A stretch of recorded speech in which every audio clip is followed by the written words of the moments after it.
Hey, how's it going? This is Melinda and welcome to my channel. Today I want to discuss with you the pros and cons of all of the ways we buy vinyl records. You know, my videos are usually based on an inspiration of an experience I've had from the previous week, and this is no different. I have been buying vinyl like you guys in so many different ways that I started thinking, what are the pros and cons of buying from flea markets and antique stores, regular record stores, online, and I've also come up with a really great way of buying vinyl records that I think just brings it all full circle, a little bit of a best of both worlds type of buying. So I want to talk to you about that. So if you're not a subscriber to my channel, please subscribe. I would really appreciate your support. And this past weekend, I was able to go to a flea market. And I haven't been to a flea market in a very long time, so it was a huge treat for me. Flea markets are really cool in the way that you can really have the thrill of the hunt. If you love to dig through records, a flea market is an excellent way to go. And I love flea markets also because unlike other ways of buying records, you can negotiate a price.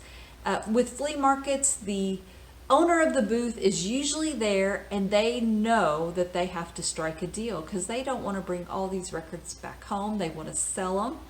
Unlike antique stores where you can go into a booth, usually the owner of that particular booth isn't there. There's no negotiating.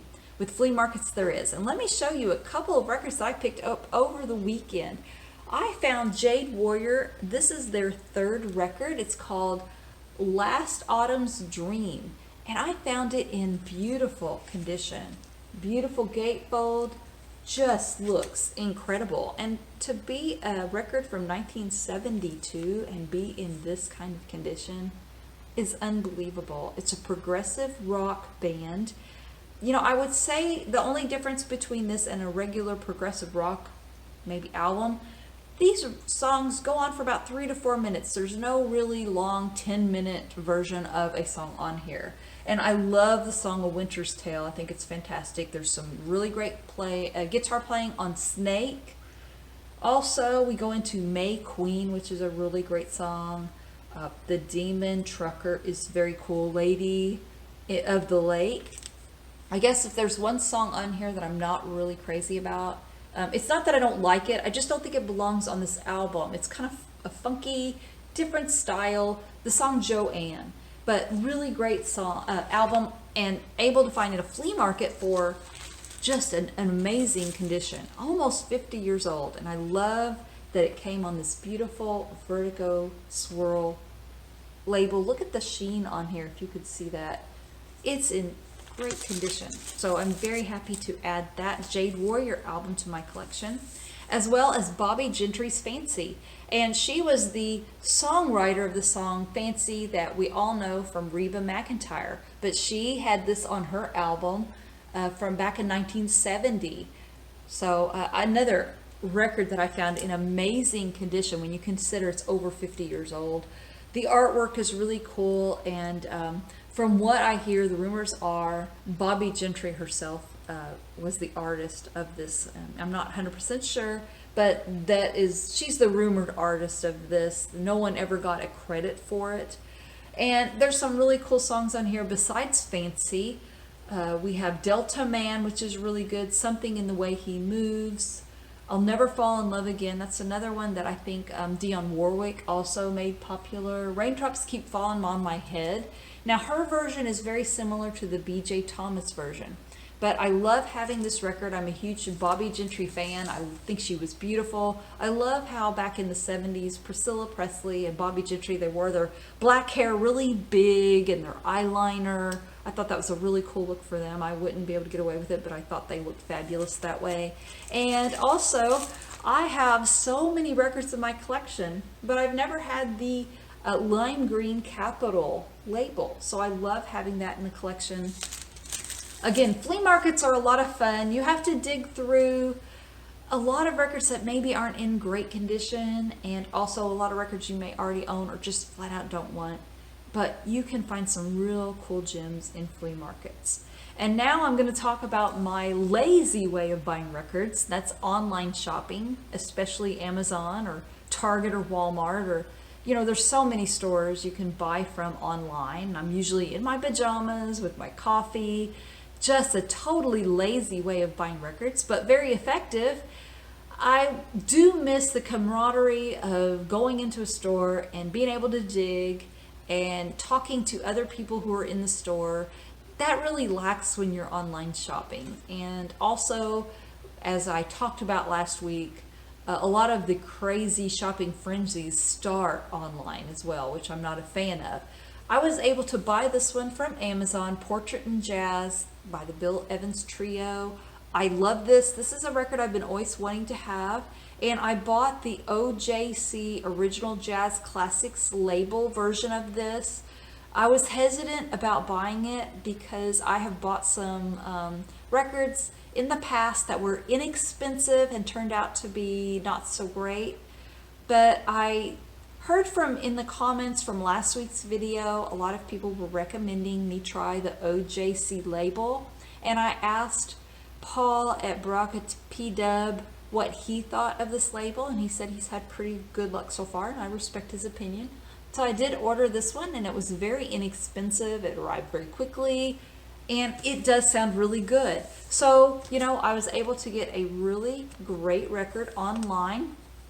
It's just not my favorite way of shopping. It's the lazy way. So if you like being in your pajamas and record shopping, that's cool. I'm more of the thrill of the hunt kind of gal, which brings me to my favorite way of record shopping, and that is at flat out just really good brick and mortar record stores.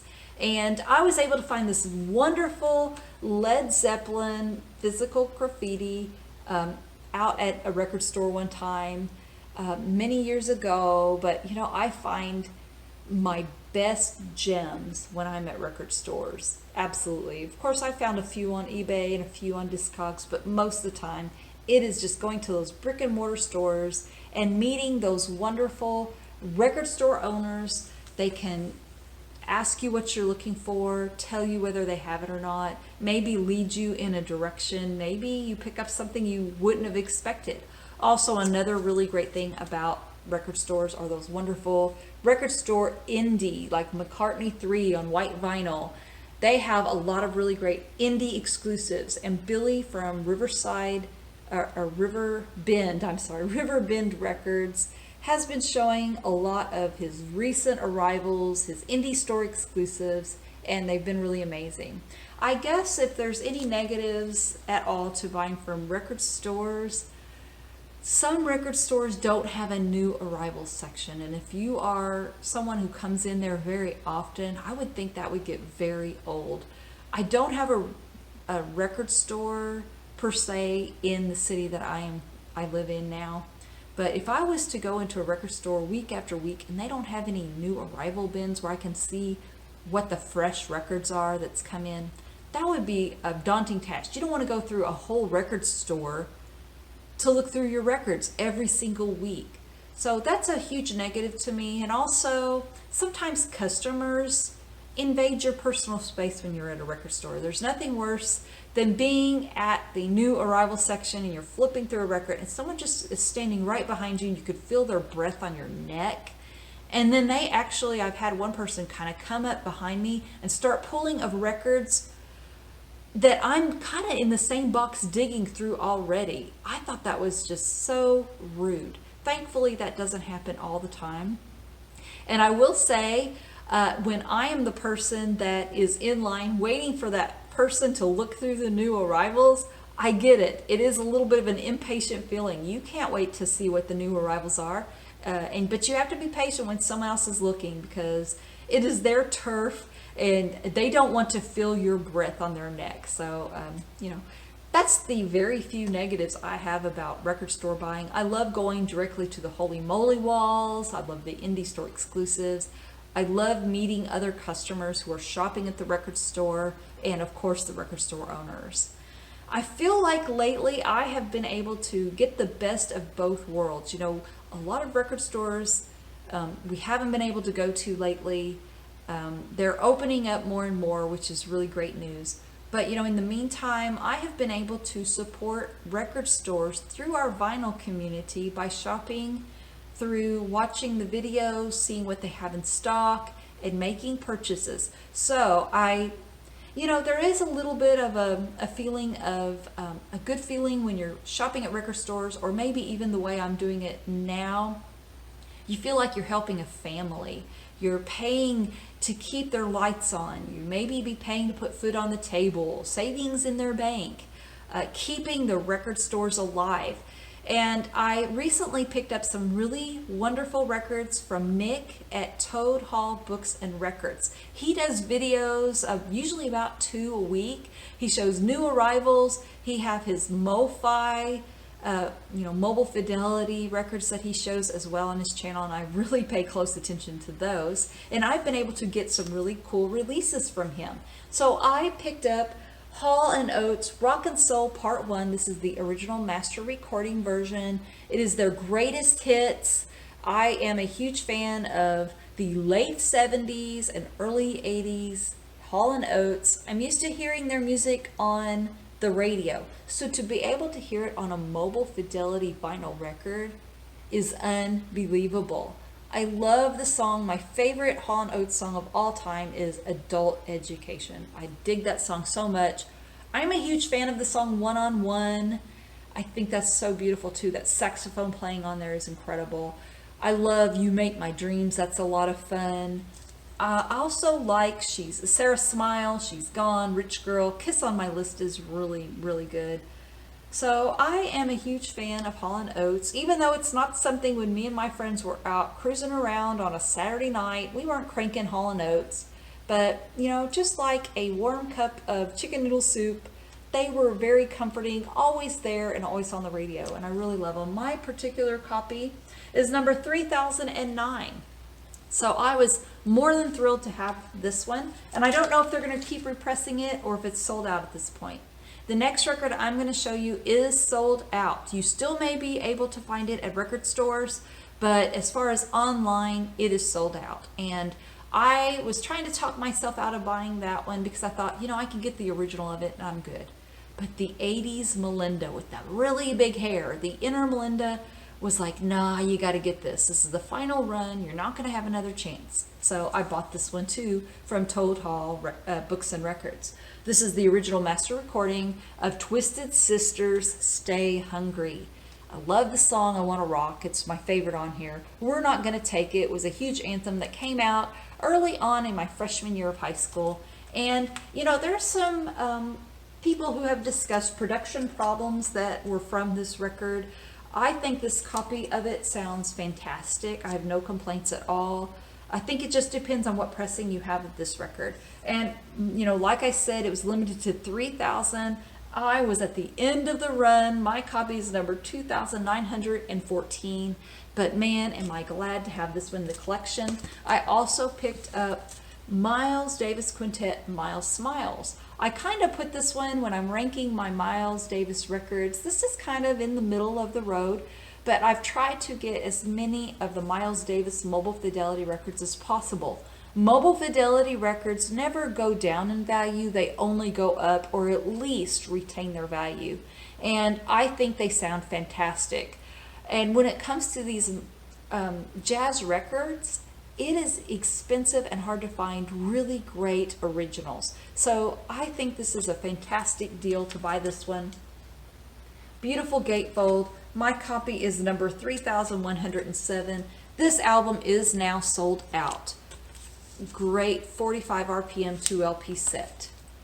So thank you to Nick at Toad Hall Books and Records. Also, another record store that I've been buying from lately that I feel like, okay, I'm helping them out, I'm helping the business. They are a brick and mortar record store. Mike at the In Groove. And I really love his videos. Every week he tells us what the new releases are. And yes, it's to promote his store, but it's also very informational and important to us. And him and his wife Angel do really long Q&A sessions, and I still haven't been able to watch it while they're doing it while it's live, but I'm hopefully going to be able to do that. I always watch the replay of it and I learn a lot. I was able to buy this record among many that I have purchased from him. This is Coltrane Jazz. This is the record that came out after Giant Steps, which I'm a huge fan of. And this is the ORG pressing. And Mike talks about ORG, MPEX, mobile fidelity, acoustic sounds. He's really educated me on the wonderful audiophile pressings that are out there. And this is, again, another gorgeous gatefold record. Beautiful 45 RPM. This is a 2 LP set, a really heavy and thick record. This is my first ORG record, but it probably won't be my last because I do think it's really good. So, you know, I have no negatives when it comes to helping our fellow vinyl community members who own record stores. You know, we've got Riverbend Records by Billy Hurst, Noble Records, Dylan. We've got Mike at the In Groove, Nick at Toad Hall Books and Records, and there's probably so many more that we could be supporting and helping out. So that is my video for the week. I appreciate it so much that you watch. Please subscribe to my channel, and I will see you next time. Take care. Bye-bye.